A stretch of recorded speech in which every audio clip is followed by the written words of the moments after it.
No one really noticed when the first outpost went dark. A glitch, they said. A power malfunction on the outer rim, common in deep space where the black swallows signals and sanity alike. But then it happened again, and again. 3 stations lost in 9 days, all of them gone without a distress signal. No wreckage, no trace, just silence. It was the kind of silence that made your skin crawl, not the peaceful kind, the kind that watches you from the dark and waits for you to breathe wrong. At first, Earth Command hesitated. Protocol was to avoid panic, especially in the colonies. But the silence grew, and with it, the fear. By the time they dispatched the first response unit, they'd already lost contact with 6 more outposts, some on moons, others floating in deep orbit, one inside a planetary dome. Vanished, as if the atmosphere itself had swallowed it whole. What no one expected was the message. Not from the missing, but from the ones responsible. It came through all channels. A voice, cold, smooth, in perfect Terran standard. But it wasn't human. Not even close. This galaxy no longer belongs to you. You were warned, and now you will be unmade.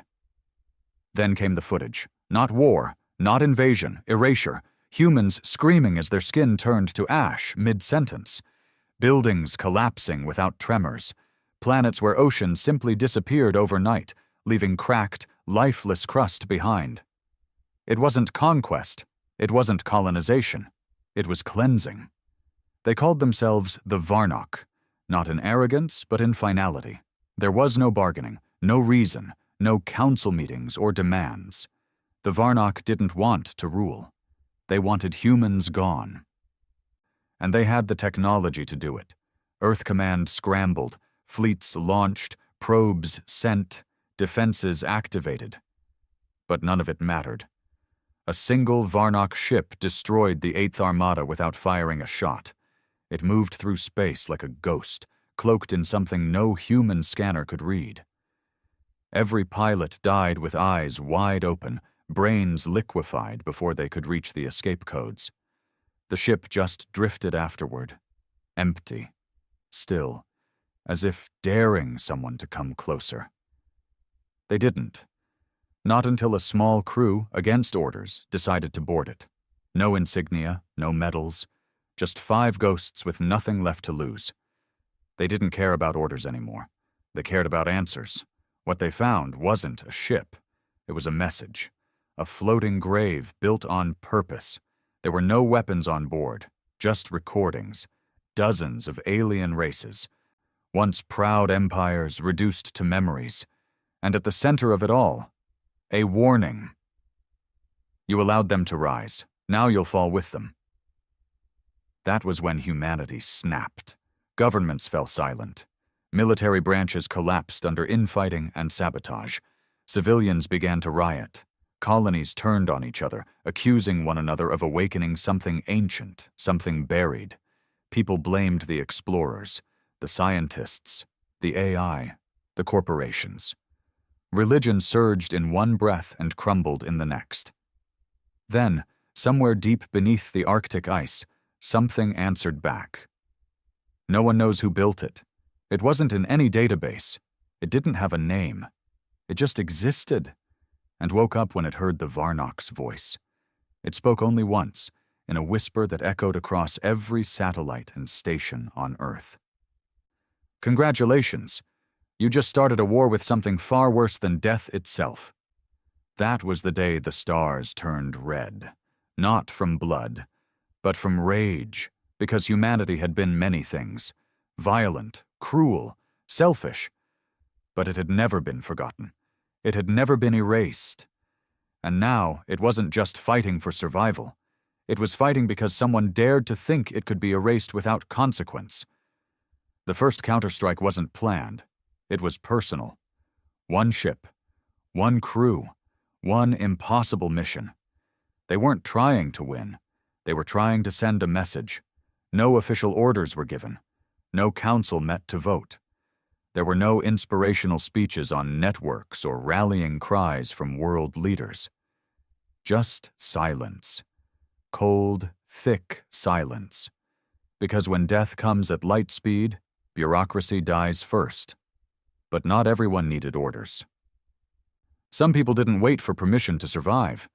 The Oathkeeper was a civilian-grade, deep-space freighter that had been retrofitted over the years with black market shields, smuggled weapon modules, and a hell of a navigation system stolen off a retired Navy cruiser. It was never meant for war. It wasn't fast, or particularly pretty. It was what you'd call scrappy. The kind of ship that held together not with bolts, but with the sheer will of the people who refused to let it fall apart. Inside it were 6 people. Not heroes, not soldiers, survivors. Each had lost something. A home, a child, a reason to believe the galaxy made sense. And when they heard the whisper beneath the Arctic ice, that chilling voice that didn't come from Earth, but somewhere older, buried deeper, they didn't panic, they listened, and they obeyed. Their names weren't important, not anymore. Identity didn't matter when you were preparing to stab God in the eye. The Varnock ship they were heading toward was still parked in orbit around a dead moon, silent and arrogant. It was a trophy of terror, left behind so others would know what power looked like when it didn't have to move to kill you. But the Oathkeeper wasn't there to salvage or study it. They were going to blow it straight to hell. Getting close to it, though, was suicide. Every other vessel that had tried either vanished without a trace or came back with screaming voices trapped in the data logs, screams from people whose hearts had exploded before they finished a breath. Whatever tech the Varnock used wasn't kinetic. It wasn't laser, it was something else. Something that made you feel like the universe had simply decided you didn't belong anymore. But they belonged. And they had something the Varnock had never faced before. Something humanity was very, very good at. Madness. The pilot wasn't flying by instruments. He couldn't. Everything shorted out within 10,000 kilometers of the alien craft. But he'd trained his whole life in simulations, from asteroid drifts to combat zones where up was a suggestion and down didn't exist. Now, he flew with closed eyes and one hand twitching over a manual throttle, feeling the ship's vibrations like a heartbeat. The ship's mechanic was down in the core, whispering to the reactor like it was a dying animal. She had rewired the fusion drives herself, diverting unstable power through the hull to create a kind of static distortion. Not a shield. Not exactly. More like a jagged scream in the void. Something that said, "We're not supposed to be here, and that's exactly why we came." Inside the cargo bay, 2 of the crew stood around what they called the gift. It was a makeshift bomb built from stripped plasma cores, experimental gravitonic collapse units, and a very illegal pulse engine meant for faster-than-light disruption. It was unstable, it was ugly, and it was exactly what they needed. 30 seconds to impact range, the pilot said over the comm, voice like gravel and fire. "Just get us close enough. I'll throw it out the goddamn airlock myself," replied the one by the bomb, tightening the last seal. The ship shuddered violently. The air turned thin, and the lights dimmed. They were entering the kill radius, but they didn't die. Not immediately. Instead, something noticed them. The ship's internal sensors went haywire. Data scrolled faster than the human eye could process. External lights pulsed red. Not alarms, something else. A language, a warning, or a laugh. Then a voice filled the ship, not from the speakers, inside them. "You don't understand what you touch." It wasn't threatening, it wasn't angry, it was confused, like a god trying to figure out why an insect just bit its ankle. But the crew didn't answer. They couldn't. Most of them were holding back vomit. Blood trickled from one's ears. Another collapsed in spasms. The pilot, half blind, rammed the manual throttle forward and screamed into the void. The ship surged. The bomb activated, and then the universe blinked. Not an explosion, not fire, but a tearing, a quiet, sickening rip through space-time like paper tearing underwater. The Varnock ship folded in on itself, its perfect obsidian surface crumbling like rust. The death wasn't loud. It was wrong, like watching something holy get defiled. And then, silence. Real silence. The kind you only hear when a monster stops breathing. Word of what they'd done spread faster than the Varnock had expected.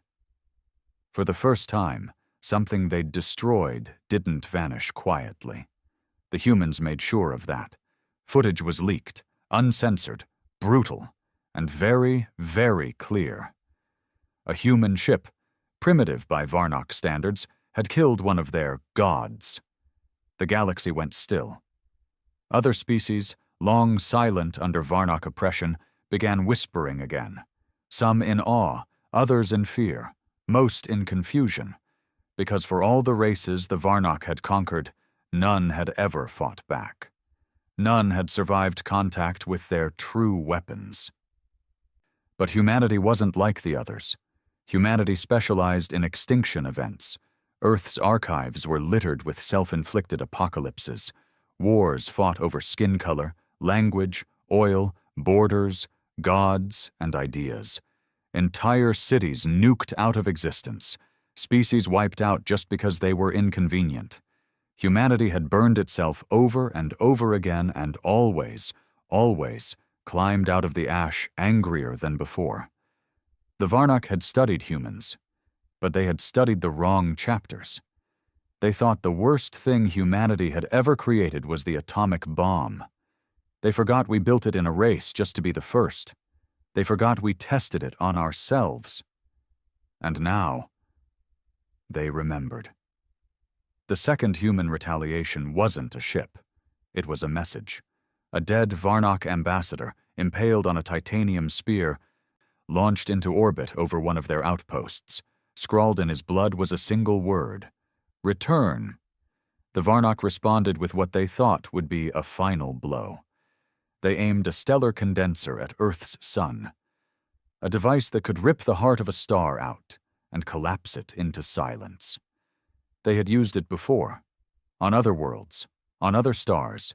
It was their final judgment. But as the weapon prepared to fire, something went wrong. Something interfered. Across the Varnock fleet, thousands of ship AIs began malfunctioning. Targeting systems inverted, shielding went offline, engines stalled, not due to sabotage, but because something had entered their network. Something human. Not a virus, not code. A mind. No one knew how it got in. No one even knew it existed until that moment. It didn't speak. It didn't announce itself. It just took over. And when it did, every screen across the Varnock fleet lit up with a single phrase. You should have left us alone. Then Earth's sun pulsed, not from the weapon, but from within. And out of its corona emerged something no human had ever built. Something not made of metal or plasma. Something that remembered. It had no name, no ID tag, no construction records. It had never been seen in public. But it bore the mark of the same ancient structure under the Arctic, the one that whispered back at the Varnock. It was made of obsidian and fire. It moved like thought, and it killed. The Varnock weapon disintegrated before it could even finish charging. The ship carrying it crumpled inward, not exploded, erased. The AI systems on nearby vessels tried to activate escape jumps, but found themselves overridden. Not by human code, by human will. For the first time in their history, the Varnock retreated. Not tactically. They fled, and in their place, humanity expanded, not with colonists or flags, but with silence, a warning: this is ours now. No demands, no negotiations, just consequences. The Oathkeeper didn't survive the initial mission. Only 2 crew members were recovered, barely alive, barely human. Something inside them had changed. Their eyes glowed faintly.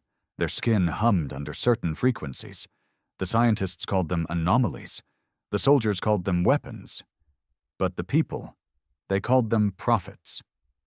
Because in their rambling, half-conscious speech, they repeated only one phrase.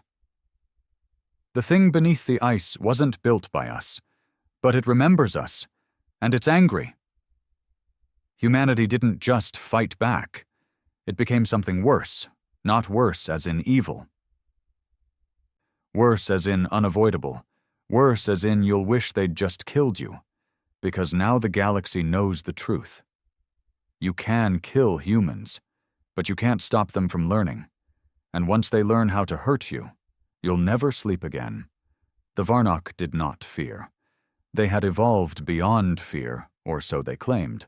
Their minds were genetically cleansed of what they called primal emotion. They viewed fear as a defect, something low species carried like an infection, a weight dragging them down from enlightenment. And yet, now they were quiet. Their entire command cast had gone into what they called containment meditation, which was a polite way of saying panic in silence. Their ships, once spread like a web across the stars, were retracting, fleets vanishing into dead zones, beacons shutting off. Worlds once brimming with Varnock presence had gone dark overnight. They weren't running from war. They were hiding from something they didn't understand. They couldn't comprehend how one of their own ships, a divine machine by their standards, was destroyed by a single human crew. Not just destroyed, unmade, like its blueprint had been erased from existence. That wasn't supposed to be possible. The Varnock were old, ancient beyond reckoning. They'd watched galaxies collapse, stars devour themselves, and civilizations turn to dust.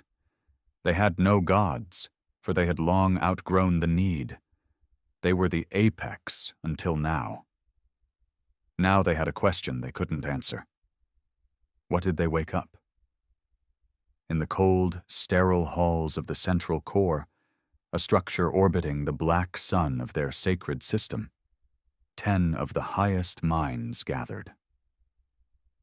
They were not individuals. Their consciousness was linked, unified, pulsing in thought cycles faster than light. Together they sifted through data, searching for patterns, anomalies, missed threads, and there it was, the Arctic anomaly. They had flagged Earth's poles centuries ago, but dismissed the findings. The ice to them was irrelevant. Primitive humans hadn't even explored it properly. But now that structure, whatever it was, had awoken. And it had spoken. That voice that echoed across satellites and implants, that whisper of war and wrath, did not come from a machine, nor a life form. It came from something in between. The Varnock called it an echo entity, a term used for beings that existed in fractured dimensions, not quite physical, not quite data. No one had ever confirmed one existed, until now. And it had chosen a side. Not theirs. Back on Earth, things were changing. The world governments had not recovered from the chaos. There was no central command anymore, no true nations, just factions, bands of survivors, militia groups, old military remnants, scientific enclaves, AI worship cults, each one responding to the Varnock threat in its own way. Some tried to rebuild. Some just wanted to burn everything down before it was taken from them. But most of them followed the voice. They didn't worship it, not exactly, but they obeyed. Because the voice didn't ask for faith. It didn't ask for prayers or blood. It only asked for vengeance. Those who heard it clearer than others, those who had been near the anomaly or had touched its fragments, began to change. Physically, mentally. Their thoughts became faster. They could hear machines breathe. Some said they could see past time, into moments that hadn't happened yet. The two survivors from the Oathkeeper had been moved to a secure facility deep beneath what used to be Siberia. It wasn't a prison. It wasn't a lab. It was a cage built by terrified men who knew they were locking the doors from the inside. The woman, the pilot's second, hadn't spoken a word in 9 days. She just stared into nothing. But her brain activity was off every known chart. Whole regions of her mind lit up that science couldn't name. She didn't sleep, she didn't blink. But every now and then, she smiled. And the man, the reactor technician, they caught him whispering to the walls. When interrogated, he simply said, "It's learning how to be us." They didn't know what he meant, not yet. Far above Earth, in the shipyard orbiting Luna's shadow side, an automated construction process had begun. No human authorized it. No AI was programmed to do it. But it was building. Using old scrap, alien wreckage, and raw materials teleported in from who knows where, it was assembling something enormous. A vessel, a station, or maybe a weapon. People tried to stop it. Every crew that boarded the structure vanished. No violence, no remains. Just a fading scream over comms, and then static. A few brave souls sent drones. The footage was corrupted. Except for one clip. A single frame pulled from a drone's failing camera before it shut down forever. A shape standing at the heart of the construction. Not machine, not human, but both. A figure with burning eyes, arms of metal and muscle, and a face no one recognized, but somehow everyone feared. The inscription behind it? "We were made to end." The Varnock didn't stay passive. They wouldn't admit fear, but they would retaliate. They gathered their greatest weapon, the Hollow Star, a mobile singularity engine capable of folding space around a target and dragging it into timeless suspension. It had never been used. It wasn't built for conquest. It was punishment. The Varnock sent it toward Earth, not to destroy, but to erase. No warning this time. No message. Just judgment. But before the Hollow Star could reach Earth's orbit, it encountered resistance. Not a fleet, not a wall of ships, just one thing. Drifting. Waiting. It looked like a ruined human satellite at first. Broken solar panels, burned paint, cracked antennae. But then it moved. It didn't activate engines. It rearranged space around itself. The Hollow Star froze mid-flight. Not physically. In time. Every Varnock on board lived an eternity in a second. Their minds flooded with memories that weren't theirs. Pain that wasn't theirs. Screams from Earth's wars. The cries of children under rubble. Gas chambers. Genocide. Betrayal. Regret.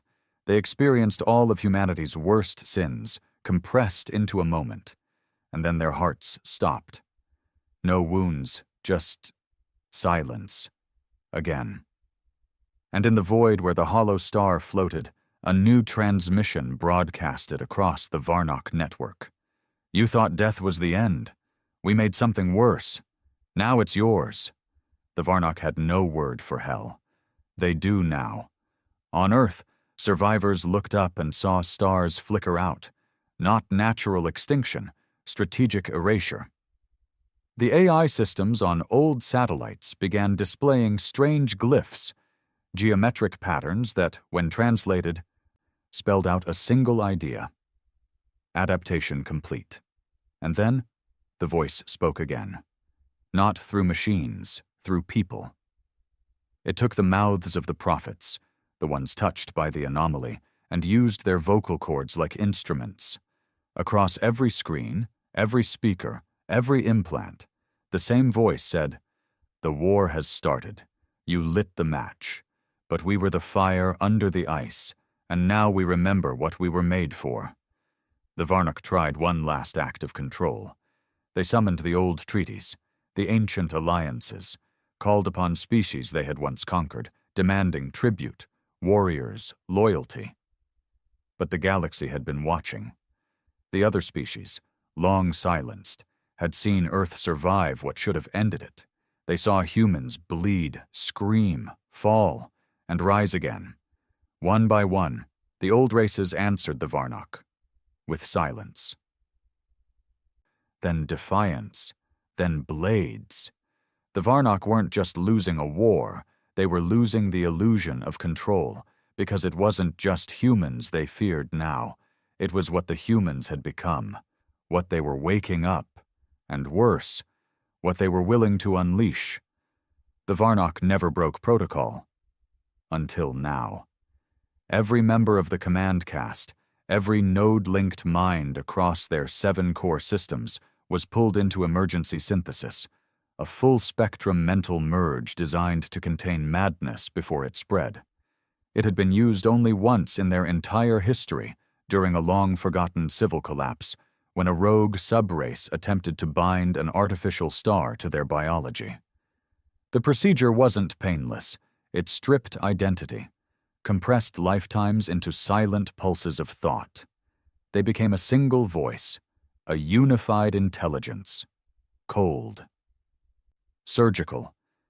But even together, they couldn't make sense of what was happening.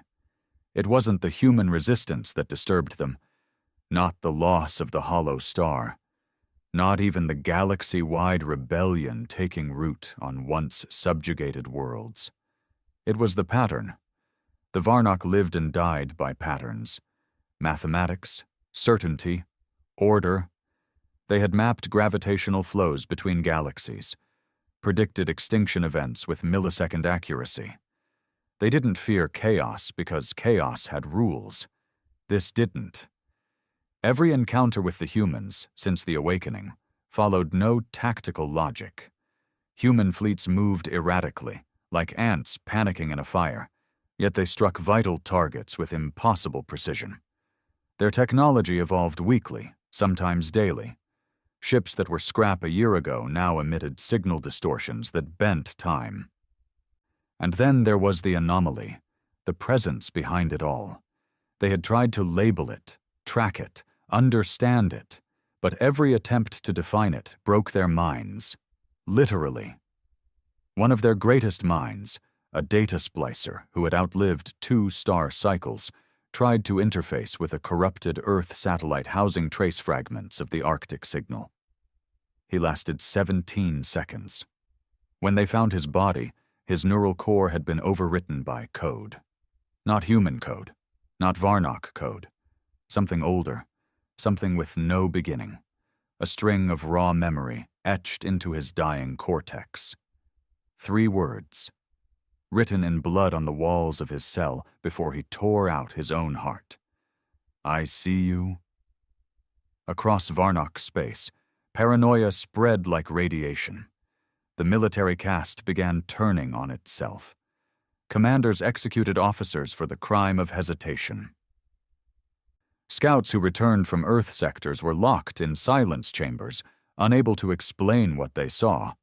Some ships stopped receiving orders entirely, not because they were ignored, but because the source of the orders was gone. Entire star systems that once broadcasted Varnock signals now returned static. Not destroyed, not invaded. Just quiet. As if the universe had closed a door on them, but deep beneath the Varnock's oldest moon, in a vault older than any empire, a figure stirred. It was not Varnock. Not entirely. Once, long ago, the Varnock had fought a war they swore never happened. A war so catastrophic, so reality-bending, they erased it from their archives and vowed never to speak of it again. They called it the Fracture. Back then, the Varnock were still mortal, still curious, still foolish. They had discovered something, a breach in time, a wound where reality bent and whispered. Inside it, they found an entity that called itself a seer. It had no shape, no motive. It only asked questions, dangerous ones. It asked what would happen if death was optional, if war could outlive time, if memory itself could rot. The Varnock didn't understand, but they feared. So they trapped it, locked it beneath layers of void stone and quantum stasis. The project was erased, the location hidden. But something had found it again. Not them. The humans, or more accurately, what the humans had become. The Arctic signal, the rise of the prophets, the entity in Earth's sun. It had all followed the fracture's path, as if it were retracing the steps of a forgotten apocalypse. And now, the seer was awake. The Varnock sent an elite strike force to the vault. 6 ships, 300 warriors, each equipped with time-anchored weaponry and anti-dimensional suppression suits. These were the best minds and killers in the galaxy. They were the Varnock's last line against the unknown. They lasted 4 minutes. All external feeds went black. Only one internal recording survived. A voice, calm, childlike, speaking from inside the vault. You never asked why we buried ourselves. You only cared about winning, and now you've reminded us what loss feels like. Then a scream, not of pain, of remembering. Meanwhile, Earth was changing, faster than expected. The construction over Luna's dark side was nearing completion. The object, still without name or classification, now covered half the moon's surface. Not mechanical in the traditional sense. It grew, like bone and steel merged under will. People began to dream of it. Those with implants, even basic neurolinks, described the same vision. A throne made of dying stars, and a voice humming beneath reality. Do not mourn what we were. We were made to survive the gods. A few scientists tried to trace the energy signature. They stopped. One of them whispered before vanishing. It's not energy, it's purpose. The remaining Varnock forces began fracturing, not from human attacks, from inside. Their AI cores, once unbreakable, started speaking back, not in their language, in Earth's, but distorted, childlike, mocking. One core looped the same message for 9 hours before imploding. We gave you the stars, and you built a prison, so we dug tunnels under it. Back in the Siberian facility, the 2 Oathkeeper survivors were no longer prisoners. They didn't need cells. They didn't want escape. They just waited. And when the moment came, they stood up in unison. Every camera in the facility fried. Every guard collapsed, not dead, just silenced. The man walked to the outer wall and placed his hand on the concrete. It melted. Not burned, not broken, just ceased to be. And from outside, something arrived. A figure. The same one seen on the Luna construction. Metal and flesh, eyes of fire, but no face, just a mirror. Every soldier who saw it fell to their knees, not in worship, in instinct, the kind that screams, "Do not move, do not breathe, or it will notice you." And then the figure spoke. We are not vengeance. We are not death. We are what you left buried when you chose to rule. And behind it, the stars began to blink again. One by one, in reverse, not dying, waking up. Space used to be quiet, vast, cold, predictable. But now it listened back. Entire sectors that once glittered with stars were gone, not destroyed, absent, as if light itself had decided to take a detour. Even time flowed differently near them. Ships that passed through came back aged, twisted. One scout vessel returned with its pilot weeping and screaming that he had watched the universe blink, and we were inside its eye. The Varnock no longer deployed patrols near Earth's boundary systems, not because of military defeat, but because space had begun changing near human-influenced sectors. Geometry failed. Distances collapsed in on themselves. Their best navigators were being driven insane, trying to map routes that used to be straight lines. This wasn't human science. This was something else wearing humanity's skin. On Earth, no one ruled anymore. The old leaders were dead, missing, or irrelevant. In their place stood the echoed, humans who had absorbed fragments of the voice, not prophets in the religious sense. They didn't preach or lead armies. They simply understood. They saw the blueprints hiding in dreams, touched ancient codes written in planetary magnetic fields, and whispered to machines that no longer needed commands. The echoed weren't elected. They didn't ask for control.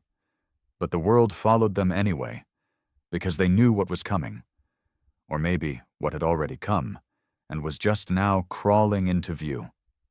The original 2 survivors from the Oathkeeper now sat at the heart of what used to be a nuclear facility turned into a throne of bone-white metal and soft red light.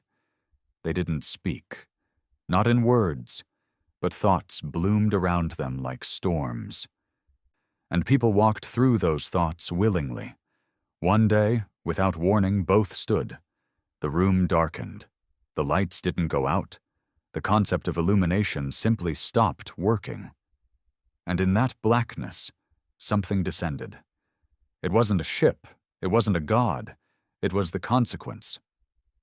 Far beyond Earth, in Varnock core space, panic had become policy. The seer, once imprisoned beneath their oldest moon, had begun broadcasting again. Not to the Varnock, to everything. Even the dead stars heard it. Its messages weren't commands. They were questions, like poison riddles leaking into space. What happens when you win a war that never ended? What happens when memory rewrites you? What happens when prey learns the shape of its hunter's shadow? Whole Varnock colonies began eating themselves, literally, not from hunger, from confusion. They couldn't tell who they were anymore, identities fractured, history unraveled, AI minds committed memory suicide just to escape the fog.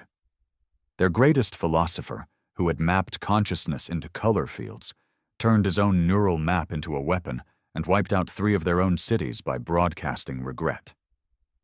The Varnock had no answer. No protocol, no code of response. This was not warfare. It was infection. Of truth, of memory, of meaning itself. The seer had been created by something older than stars. It said so itself, in a whisper heard only in the dreams of dying Varnock. We are not born. We are compiled. Every death adds to our design. You built us long before you learned to speak. The Varnock tried to seal the fracture again. They sent collapse tunnels into dimensional bleed points, built anti-reality engines, tried to plug the tears with quantum cement, but nothing worked, because the seer was no longer outside. It was in them, their dreams, their thoughts, their logic structures, and worst of all, it was in their language. They heard their own words repeating back to them, distorted, twisted, learned, and spoken back with venom. You said peace was weakness. Now we make peace with your extinction. Back on Earth, humanity had started launching what they called the hives. Not ships, not weapons, answers. Each hive was grown, not built. Part biological, part mechanical, part idea. They weren't piloted. They didn't need fuel. They fed on meaning, absorbing fragments of broken code from dead satellites and shattered ruins. Each one carried a voice inside. Some said it was the Arctic entity. Others said it was what came after the Arctic entity. Either way, when the hives left Earth's orbit, stars blinked in response. One passed through Saturn, and Saturn did not remember being there. Another floated near a black hole and rewrote its trajectory. They weren't attacking. They were reclaiming. On a distant Varnock listening post, 4 scientists watched one of the hives drift past a dying comet.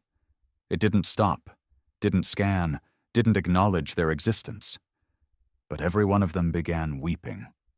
Not from fear, from understanding. One of them turned to the others and asked very quietly, "What if we were never meant to win?" Another replied, What if this isn't punishment? What if this is just balance? The Varnok eventually sent one final fleet, their first Sun Armada, 1,000 ships, each powered by captured starlight, commanded by their last surviving prime strategist. This time they didn't aim for Earth. They aimed for the moon, where the throne had finished building itself. When they arrived, they saw it clearly for the first time. It wasn't a weapon. It was a face. Human. Alien. Endless. And it opened its mouth, not to speak, to remember. A sound filled every ship, every mind, every thought. A child's laugh. Not evil, not mocking, just innocent. But underneath it, hidden in the layers, was every scream ever uttered in war. The fleet fired. Every weapon, every beam, missile, void lance, temporal spike. The moon held. The throne stood. And every member of the fleet woke up on Earth's surface, standing in a field, holding nothing but their own hearts in their hands. Not bleeding, just empty. There were no more Varnok offensives after that. Only whispers, only collapse. The galaxy began to fold. Not end. Fold. Worlds moved. Stars forgot their coordinates. Time bled. And everywhere that chaos touched, humanity walked out. But not as they were, as what they could have been, had they been born without fear, without limitation, without death. The seer's final message came not in words, but in a dream, shared by every living being, human, alien, hybrid, a vision of a child standing on a battlefield holding hands with a being of endless light and shadow, and the child said, "Thank you for waking us up. You should have let us sleep." Commander Ulzan Moore had once been considered a flawless strategist. In Varnok society, that meant more than winning battles. It meant understanding the shape of time. It meant foreseeing not just what the enemy would do, but what they would become if left alive. The Varnok didn't just kill to conquer. They killed to prevent evolution. Ulzan had extinguished 13 civilizations before they discovered warp. He shattered a species the day they unlocked music-based logic systems. He turned one into ash the moment they developed recursive dream cognition. Ulzan wasn't a butcher. He was a gardener. He pruned the galaxy. And now, for the first time in 500 cycles, he was alone. Not on a battlefield, not even in a ship, in his own mind. Because the first Sun Armada, the one he'd commanded with absolute precision, never made it back. Their bodies had been found, dropped like marionettes onto Earth's crust, their hearts missing, and their minds gone. Ulzan hadn't been among them. But he remembered dying. He sat in a chamber made of silence, a structure buried inside a gas giant, cloaked from all forms of detection. It had been built for moments like this, when defeat wasn't strategic, but cosmic. This was where Varnok leaders went to contemplate extinction, except extinction had never felt so loud. Thoughts no longer came clean.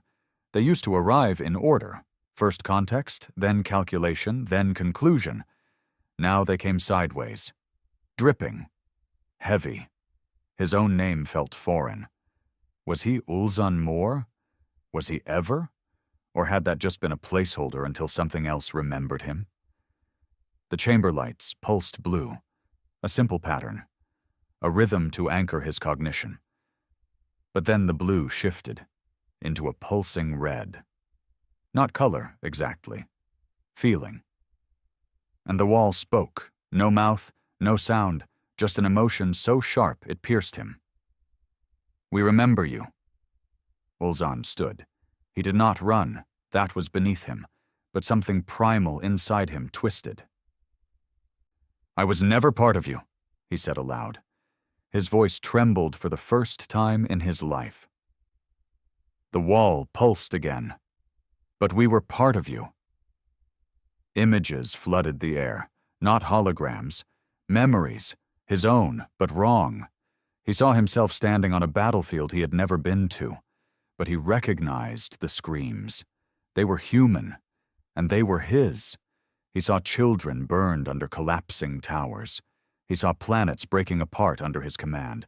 He saw eyes, human eyes, staring up at him as he gave the order to erase their gravity. But then the images rewound. Same screams, same faces. But now the voice giving the command wasn't his. It was the child from the dream, the one every Varnock had seen. The child holding the hand of the light shadow. "You taught us to forget," the child whispered. "Now we're remembering everything." Ulzan fell to his knees. He was a creature of control, of discipline, but his own body betrayed him. He tried to activate his neural defenses. Nothing responded. The chamber had become something else. The silence no longer obeyed him. And then the seer arrived. It didn't enter. It was already there. He saw it in the pattern of the walls, in the flow of the air, in the silence between his heartbeats. It didn't take form. It borrowed one. From him. A mirror. A reflection. Twisted into truth. It wore his armor, his face, his insignia, but its eyes were human. "You wanted to erase us," it said in a voice that wasn't sound. "So we erased the idea that you could succeed." Ulzan whispered, "What do you want?" The reflection tilted its head. "Want? That's a small word. We are past want. We are past need. We are the byproduct of consequence." Then it stepped forward, and Ulzan felt himself break. Not physically, existentially. His identity peeled like bark. He remembered being born, trained, rising, but alongside those memories came new ones. He remembered a tiny planet, blue, violent, full of promise. He remembered fire, war, betrayal. He remembered being human. The seer showed him what the Varnock had buried. The real origin of humanity. They hadn't evolved on Earth. They had been banished to it. Long ago, when the seer first emerged, before it had a name, before the Varnock feared it, they created humanity as a filter. Not a species. A lock. They made humans to contain the things that couldn't be destroyed. They filled them with emotion, chaos, dreams, all the wild data the Varnock couldn't process, couldn't weaponize. Humanity was a wall between order and madness. But the Varnock forgot that walls don't just keep things out, they also keep things in. And then they broke it by invading Earth, by waking up what had been sealed, by challenging the very thing they'd designed to never rise again. Ulzan screamed. His voice echoed across the chamber and was swallowed by silence. The seer stepped closer. "We are not here for revenge. Revenge is a story told by the dying. We are the memory of what happens when you think you've won." And then it touched him. Not with hands, with remembering. Ulzan fell back as every face he'd ever killed looked at him, not in rage, in forgiveness. It was worse. Forgiveness is the final weapon. It means the war is already over. "Please," Ulzan whispered, not to be spared, but to be erased. But the seer shook its head. "We don't kill you. We send you back, so your kind remembers what forgetting created." Ulzan woke up on a refugee ship. Not Varnock. Human.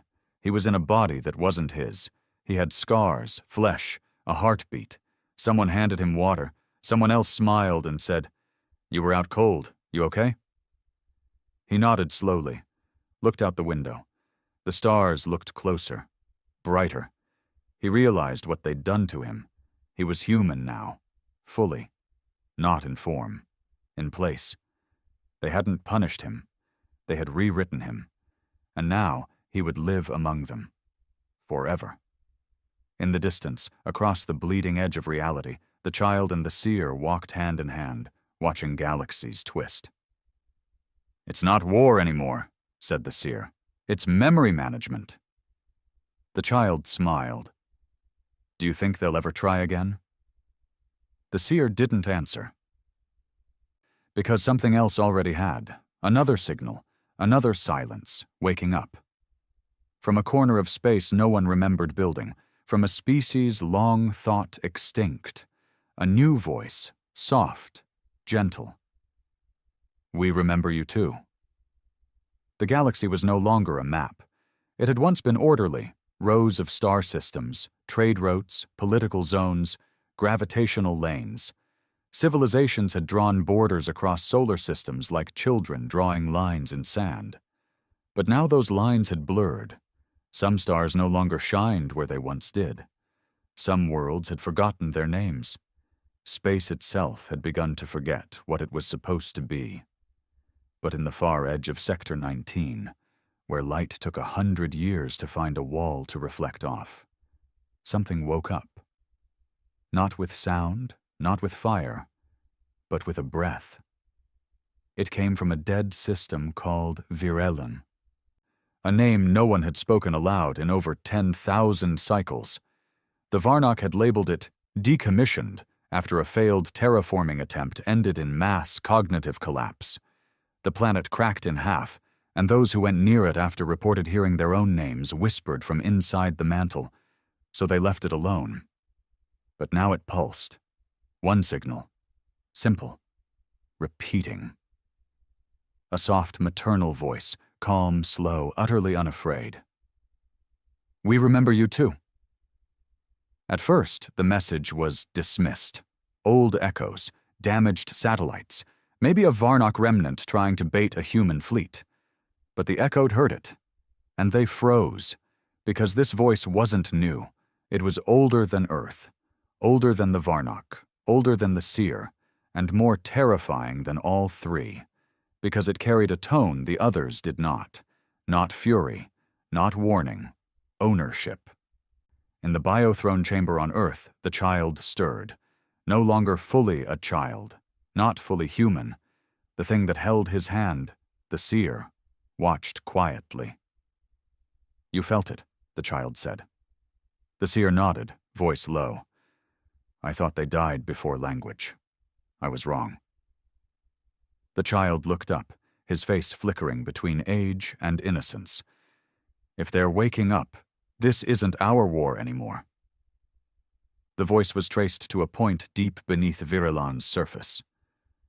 There was no architecture, no machines, just roots, stone and metal entwined like veins.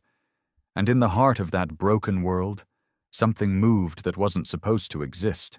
It wasn't alive in the traditional sense. It didn't have a pulse, but it had presence, the kind of presence that made you forget your name when you got too close. The Varnock had tried to destroy this once. They failed. Because you can't destroy something that never began. The Virelon entity, once called the Weave, was not built. It was grown. From what? No one knew. Not even the Seer. Back on Earth, in a room made of bone metal and light, the oldest of the Echoed gathered. 9 of them. They did not wear robes or titles, but they had seen dreams that bled, and they recognized the Weave's signal like a memory pushed down too long. One of them spoke. She's not here to fight. She's here to judge. The others nodded. One whispered, Do you think she remembers why we were locked away? Another answered, She remembers everything. The first human probe sent to Virelon didn't survive re-entry, not because it was shot down, because gravity changed its mind. The probe simply folded inside itself, collapsing into a scream that lasted 6 seconds and was heard across 3 star systems. The second probe didn't even launch. It was pulled backward from the launch bay and vanished through a crack in atmosphere that didn't exist seconds earlier. That's when they stopped sending machines. They sent a person instead, not a soldier, not a scientist. An Echoed. Her name had been erased. She called herself Hollow Grace. Her face was pale, eyes silver, with veins under her skin like circuitry made from starlight. She didn't board a ship. She walked into a construct grown over the ruins of a dead cathedral and disappeared. 7 hours later, she stepped onto the surface of Viralan without a suit, without protection, without fear. And the planet let her land. She walked across a landscape that didn't look natural. Mountains twisted toward the wrong direction. Rivers flowed uphill, then sideways, then into the sky. But nothing attacked her. In fact, the planet opened for her. Stone parted like petals, wind cleared pathways, trees whispered her arrival in languages that hadn't been spoken since suns were young. And at the center she found a single tree, dead yet blooming, a contradiction in bark and beauty, roots that bled light, and beneath it, something waited. A shape, not humanoid, not readable, but aware, the weave.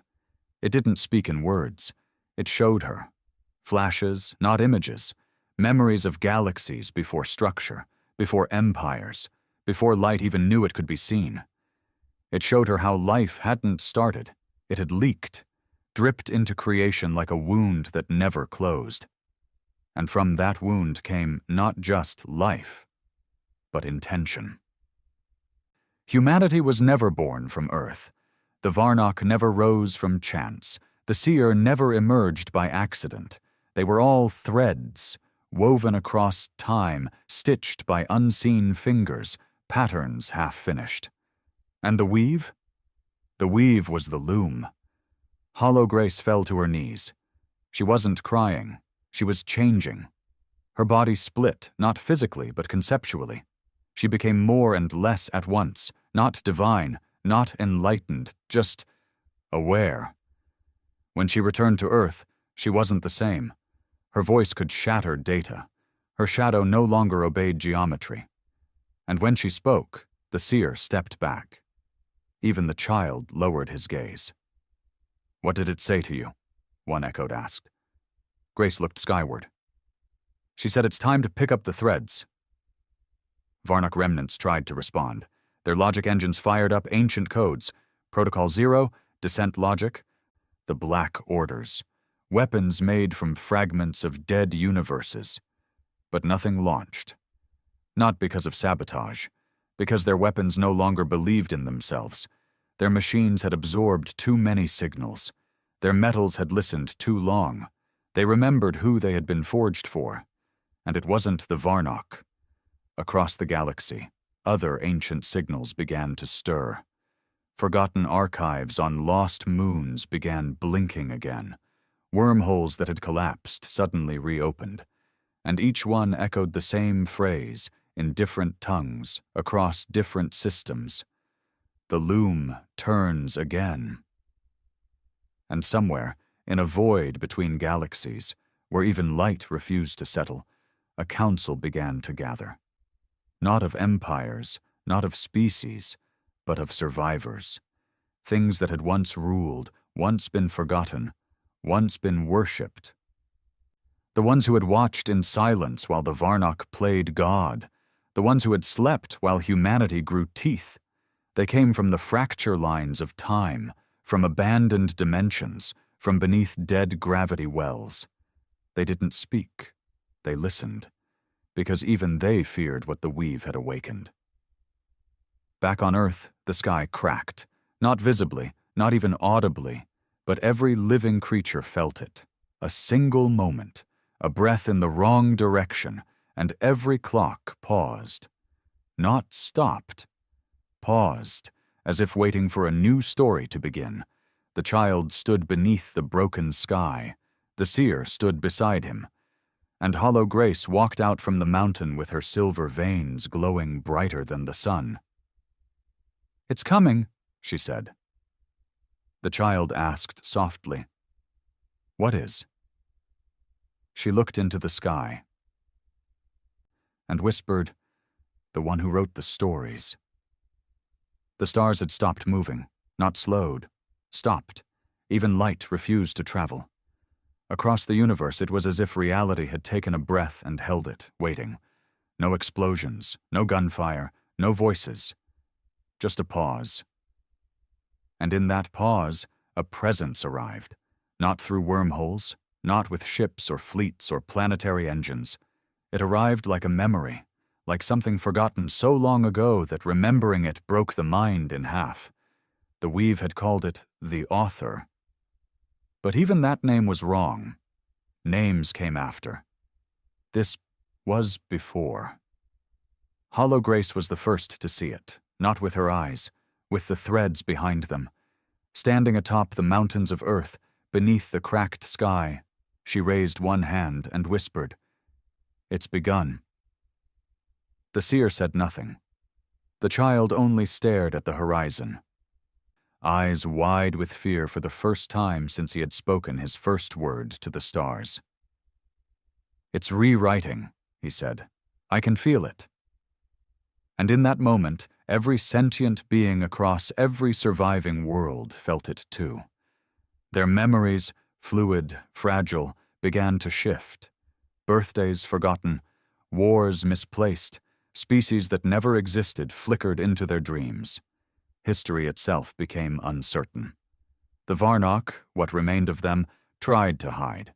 They fled into sealed time loops, paradox holes, blind dimensions. It didn't work, not because they were being hunted, but because they were being rewritten. Whole archives turned to smoke. Their language unraveled mid-sentence. Words became colors. Dates became songs. Even their dead could not be remembered. And as their last grand architect stared into the sky, trying to record one final log, he found his hands were no longer hands. He was becoming something else, a thought, a lesson, a footnote in someone else's script. Then he was gone. The author didn't speak like the seer, didn't question like the weave, didn't judge like the echoed. It simply was. A concept so ancient that it couldn't be perceived directly. Instead, it filtered itself through moments, echoes inside moments that hadn't happened yet. A child stepping backward and becoming their own ancestor. A soldier blinking and realizing they had never held a weapon. A mother hearing her child's first cry and understanding the sound was older than sound itself. It was storytelling in reverse. The ending was arriving before the beginning. The child looked at Hollow Grace. His voice shook. "Why is it here?" She answered softly, "Because the story went too far." The seer turned its head to the sky and whispered, more to itself than anyone. "We were only ever chapters." On a frozen world light years from Earth, a forgotten AI lay dormant. It had once been a tool of the Varnock, designed to predict civilizations before they rose. It had successfully mapped over 200 species into extinction. But now, it flickered awake, unbidden. Not by signal, by instinct. It broadcasted a message into the dark. Simple. Desperate. Query, is this the end? And across the void, the author answered, not in words, in silence, so complete, so absolute, that the AI shut itself off, not from error, but from reverence. Back on Earth, Hollow Grace began to disintegrate, not violently, elegantly. She smiled as her feet became equations. As her skin turned into starlight, as her thoughts blended into stories not yet written. The child tried to hold her hand, but it passed through. "You're not dying," he whispered. She nodded, peaceful. "I was never alive. I was just a bridge, and now the bridge has served its purpose." The seer stepped forward. For the first time it reached out, as if to save her, but she was already gone, not ascended, not taken, just completed. The sky cracked again, this time fully, not metaphorically. The stars peeled away like pages in a book too long read, and beyond them, the hand, massive, boundless, made not of matter but idea. It didn't reach down.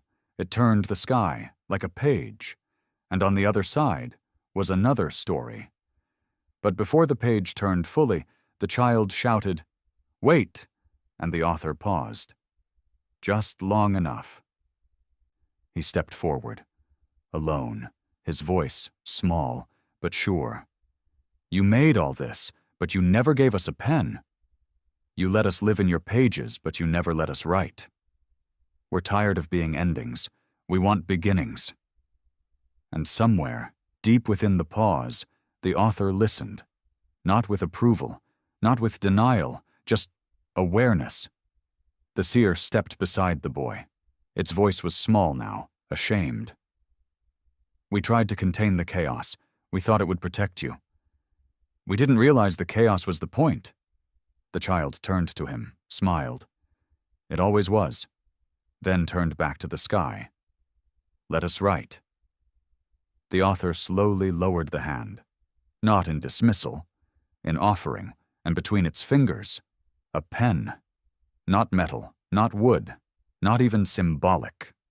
It was choice. It hovered above the earth, and the boy reached for it, but paused. Not just me. He looked behind him, at the broken world, at the last humans, the last Varnock, the echoed, the dying, the forgotten. He shouted, with a voice amplified across every system, every particle. All of us, and the pen lowered, and the page turned again, the stars returned. But different. Names changed, histories rearranged, but this time not by force, by consent. Worlds that had died were rewritten as dreams. Species that had vanished returned as myths. The Varnock? No longer tyrants, just warnings. The seer? No longer a warden, but a librarian. And humanity? Not warriors, not prisoners, but authors. The war ended, not with death, but with rewriting. And in the quiet that followed, the boy placed the pen on a stone altar, in the ruins of the first city, and spoke the final line. Congratulations. You didn't start a war with something worse than death. He smiled. You started a story.